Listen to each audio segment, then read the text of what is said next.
Hello friends, welcome back to our channel. Let's learn and grow together. This is the lecture on subject thermodynamics. In the previous lectures, we have discussed some basic fundamental things of the subject thermodynamics like system, surrounding, boundary. Then we discussed about the various types of system. We discussed the state of system, property of system, then process of system, and different processes by which a system can change its state. Again, we focused on some fundamental things like enthalpy, entropy, then internal energy of the system. Then we moved on some basic things like heat, what is the exact meaning of heat, and how the heat will be transferred from one place to another place, and criteria for the transfer of heat from one place to another place. Then we have gone through the concept of thermodynamic equilibrium and what conditions the system has to satisfy if it has to be in a thermodynamic equilibrium condition. So this is all about we have discussed in the previous lecture. Now this lecture will be focused on some fundamental laws, and these laws is been formed by human beings day-to-day life experiences, and these laws has a vital role in this subject of thermodynamics. So let's jump on these laws. So we will see the first law, that is zeroth law of thermodynamics, and this law gives us the condition of thermal equilibrium. So let's see what is the statement of this law. So this law states that when the body A is in thermal equilibrium with body B and body B is in thermal equilibrium with the body C, then we can say that body A, B and C are in thermal equilibrium with each other. So that is the thermal equilibrium condition. Means what? Body A is in thermal equilibrium with B, body B is in thermal equilibrium with the body C, then ultimately this body C is in thermal equilibrium with the body A. So all the three bodies will be in thermal equilibrium with each other. So there will not be any temperature difference between the all three bodies. So that is the statement of this zeroth law. Now what is this application of this zeroth law? So this law is applicable for the measurement of temperature.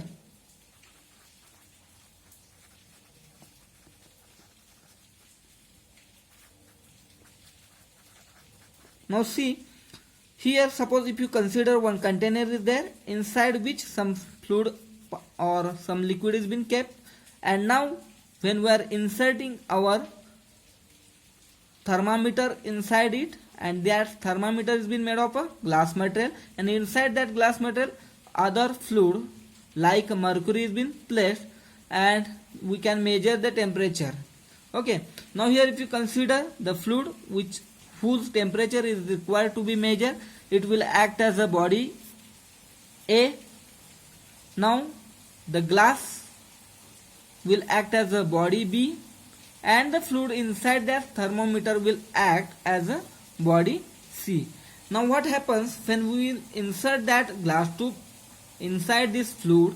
The temperature will be occupied by this glass material of that fluid or liquid material, and again the heat will be given to that inside fluid like that is the mercury, and it will again try to come in a thermal equilibrium with this fluid temperature, and it will indicate the temperature of this fluid.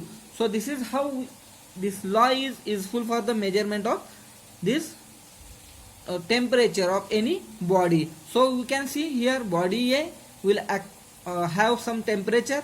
After certain time the body B will acquire the temperature of body A, and ultimately that body C, that is nothing but the mercury, will attain the temperature of body B. So ultimately these three bodies will be in thermal equilibrium condition, and we will get the temperature of this fluid. So this is how this zeroth law is applicable for the measurement of temperature. Now second law, that is the first law of thermodynamics, we will discuss. that is the first law. So this first law is again divided, and it has been based on the law of conservation of energy. It means that the energy cannot be created nor be destroyed, so only can be transferred from one form to another form. So on that statement this first law has been based. Again, this first law has a two statement. First one for the cyclic, or we can say for the process, and second one for the cycle. So we have seen what is the process in the previous lecture. A process is nothing but whenever any property of the system will change after certain period of time, at that time we can say that the system has gone through the process. Means any property can change, like pressure, temperature or volume, any one of it has been changed, then we can say that the process has been done on the system. For that, the one statement is there of this first law. What it is? So it says that when system undergoes a change of its state, or we can say that when a system has been gone through a process, then what happens? Both heat and energy transfer takes place and net effect will be stored in the body as a change of internal energy. That is Q is equal to delta U plus W. Means what? Whatever the heat you are giving for the system, it will be divided into two parts. First part will be utilized to get some work, that is equal to W, and some amount of heat will be utilized to increase the internal energy of the body. So this is for the process. Okay, so this is the statement of first law for the process.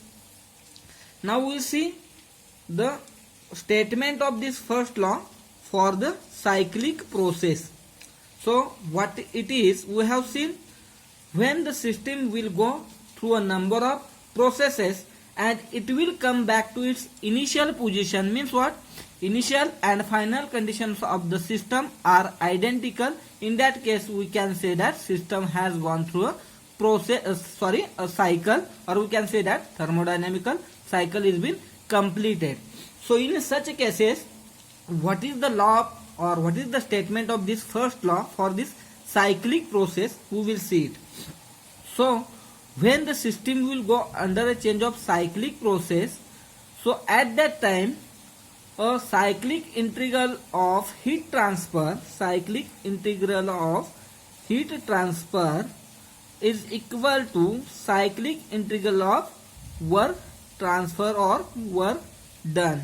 So it should be in a balance. Okay, so that is the statement of first law for a cyclic process. So here, if you consider, if the body will go through the, suppose take an example of this process 1, 2 and 2 to 1.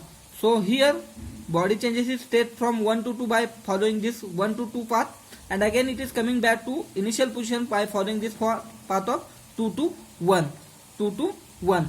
Here, so suppose, so Q suffix 1 2 is the heat transfer during the process 1 to 2, and W 1 2 is the work transfer during the process 1 2, and similarly Q suffix 2 to 1 is the heat transfer during the process 2 to 1, and W 2 to 1 is the work transfer during the process 2 to 1. Here for this cyclic process, this equation should be satisfied. So we can write here Q suffix 1 to 2 plus Q suffix 2 to 1 is equal to W suffix 1 to 2 plus W suffix 2 to 1. Means whatever the heat transfer should be is there, that should be balanced by the work obtainable or work transfer. So that is the statement of this first law of thermodynamics for a cyclic process. So later part we will discuss it in the next lecture. Thank you for watching. Thank you very much. If you like our videos, then if you like our videos, you can subscribe to our channel. Thank you very much. Hopefully you might have enjoyed the lecture. Then please do like the video and know your thoughts in comments. Please do share this video among your friends and don't forget to subscribe to our channel. After subscription, you can press the bell icon to never miss the notification regarding our new videos. Thank you so much.